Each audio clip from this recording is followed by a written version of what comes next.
হ্যাঁ দাদা। ফাতলা ফাতলা লাগাইছে বুঝছস? দাদা ফাতা হাতে লাগাইতাম। হ্যাঁ হ্যাঁ এই মুরগি অত দর মুরগি খাওন যারা পাঠা বুঝছস? ওখানে এই যে মুরগির চাষ করবাম আর কেউ হিয়া আনি যাইতো না মাছ মারিস না গে হাইরে বাড়ি না না এই যে লাগাইলাম যে হ্যাঁ।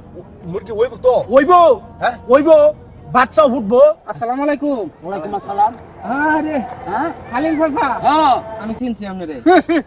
বাজান কি মনে করি এনো? কে লোকে করি না তো হোগে তো ফসল করছে কালো হয়ে আছে ও ধান লাগাইছি। ওনে যে আমরা এটা অতীত ফালাই তো দিছি ডিম লাগাইতাছি মুরগির চাষ করবাম।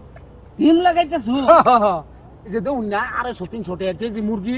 এ খাবে এই বুদ্ধি দিছে কেডা তোর রে? আরে বুদ্ধি তো নালা দিছে এই যে অর্জন করে দিছি। খালিম চাচা দিছে? হ্যাঁ মানে ডিম লাগাইতেছুন কি হইব? মুরগি হইব বাচ্চা হইব। মানে ডিমের তে মুরগি হইব? হ্যাঁ না না কইতাছে কি জানা হ্যাঁ। বাজার থেকে মুরগি আনলে মুরগি খাইতে তার ভালো লাগে না বুঝছো। কে হাও তো বেশি?